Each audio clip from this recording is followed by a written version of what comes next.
دوسرا کہہ رہا ہے دلائل پیش ہو رہے ہیں.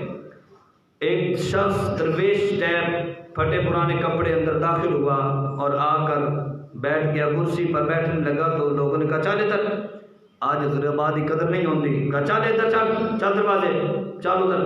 اس کو پیچھے کر دیا گیا, حتیٰ کہ جب اس درویش نے دیکھا کہ آپس میں لڑ رہے ہیں اور ایک بڑے اہم مسئلے پر گفتگو ہو رہی ہے اور ان کو حل بھی نہیں ہو رہا, اس درویش نے ہاتھ کھڑا کیا, کہا کہ جج صاحب میں بات کروں اگر اجازت ہو تو. جج نے دیکھا کہ شکل سے دیکھا تو ہے تو غریب سا لگ رہا, لیکن ٹھیک ہے آ جاؤ. اس کو بلایا, آ جاؤ تم کہو تم کیا. اس نے اس مسئلے پر ایسی دلیل پیش کی کہ سارا مجمع حیران رہ گیا کہ واہ درویش واہ, ایسی دلیل تو ہون تک انہیں جو کوئی بھی نہیں پیش کر سکیا, تو نے اتنا علم اللہ نے تجھے دیا ہے.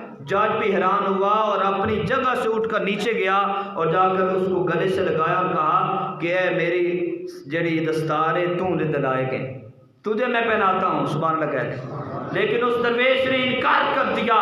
اس نے کہا کہ نہیں, یہ دستار آپ کو ہی مبارک ہو, مجھے جو اللہ نے علم دیا ہے اور عمل دیا ہے میں اس پر راضی ہوں. تو اس لیے اللہ جس کو علم عطا فرمائے.